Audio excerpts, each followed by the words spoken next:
A feel-good zombie movie? Heck yeah! Zombieland Double Tap Review. I'm giving you my pros, cons, trigger warnings, and my twisted final grade.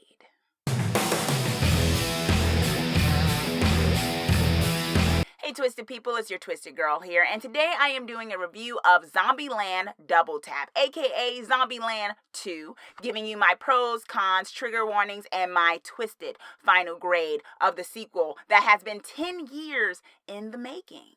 Columbus, Tallahassee, Wichita, and Little Rock move to the American heartland as they face off against evolved zombies, fellow survivors, and the growing pains of the snarky makeshift family. Zombieland Double Tap expands the universe of Zombieland while still maintaining the humor, self-awareness, and action that we've come to love. If you liked Zombieland 1, then you'll definitely enjoy Zombieland Double Tap. Self-awareness and meta. So let's be real here. This movie, the first one came out 10 years ago. It's been 10 years since the first one. And that can be a hard thing to do, right? When you have a movie that was super popular when it came out, right? I think it broke some records in terms of being a zombie film, making as much money as it did at the time in 2009. And then it's been 10 years in the making, right? There were some talks of maybe a Zombieland series some time ago that didn't end up happening and things of that nature. And we finally got a sequel. So this is the thing. It can be hard, right? Because since 2009, there has been a burst of zombie shows, movies, all types of zombies everywhere, right? And so to have a film that kind of was on the cusp, or maybe one of the leaders of bringing that genre into fruition, right? And then you have it so that now it's coming in 10 years later, and it can almost feel like it could have been sort of outdated feeling. But the thing is that they did so well in this film is that they were aware of the fact, and they acknowledged the fact that it had been 10 years. They acknowledged the fact that here they are, a zombie picture in a slew of maybe oversaturation of the zombie genre at this juncture. And so it was aware of that, and it played with that kind of idea of, 10 years. Wow, we came back 10 years, really? And it really makes for so many great moments in the film. Now, it's not like overkill, right? It's not like making meta jokes the whole time, but when it does, it hits really well. The self-awareness of the genre that the movie is hits so well that it makes it so much more charming. New characters. Now, we all know what can potentially happen when you have a small cast of characters that you love, and then that small cast of characters is then involved or introduced to a larger cast. You're either going to love it or you're going to hate it. And a lot of that depends on, I think, how the script works, how the story is told, and also making sure that the core characters that the audience have come to love aren't overshadowed or put on the back burner in comparison to the new characters.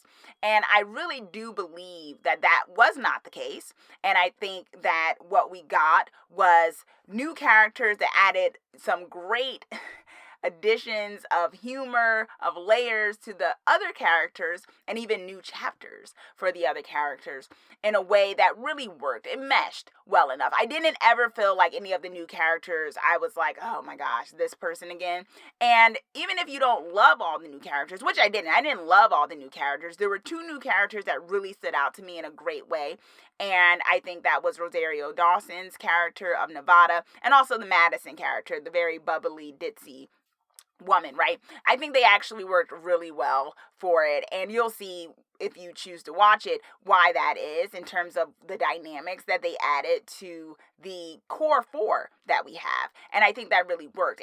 And the other characters that came on for however long or however short, I think they worked well enough and didn't overshadow the core characters. I think they added something to it. It wasn't take it or leave it. They added something, and it wasn't overkill, for lack of a better word, when it came to expanding the universe of characters.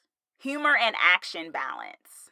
There's a really great balance of action and humor when it comes to this film. And I know that can be hard sometimes with comedies.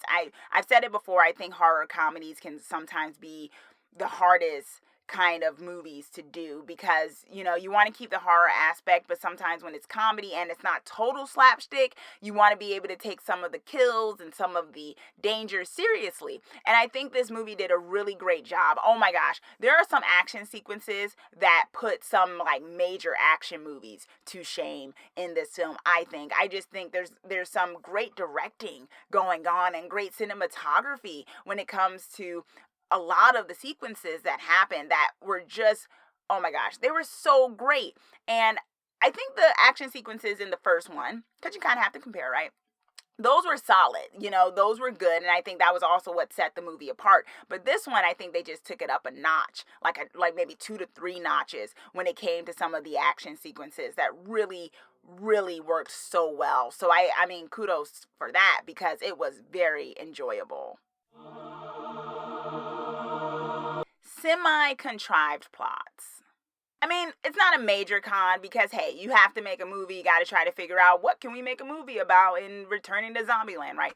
So I kind of got where they were going with some of the plots of why they happened, but I do think that in some regards, towards the end, they kind of were, the payoff for those contrived plots kind of was anticlimactic, because it was kind of like, okay, we went through all of that, and then this is kind of the decision that ends up getting made about it. Okay, like, that's fine, you know, fine, because that's not what it was about, right? Like, you're not going to see Zombieland Double Tap for, like, the drama necessarily, or the character introspection type stuff. You're going there because you want to see this cast of characters that you really enjoy in this very crazy situation of the zombie apocalypse, and see all the antics of it. So I think in that regard, yes, you're going to get some plotting that puts the characters in certain situations that they have to be in order to keep the plot going. But if you can get past that and not focus on it so much, it's fine. But you do kind of notice in 1 or 2 of the subplots that were going on that it felt a little contrived for the sake of having the story move forward, or for the characters to do certain things or go to certain places. Excessive body gore and horror, but you already knew that because you saw the first movie, most likely.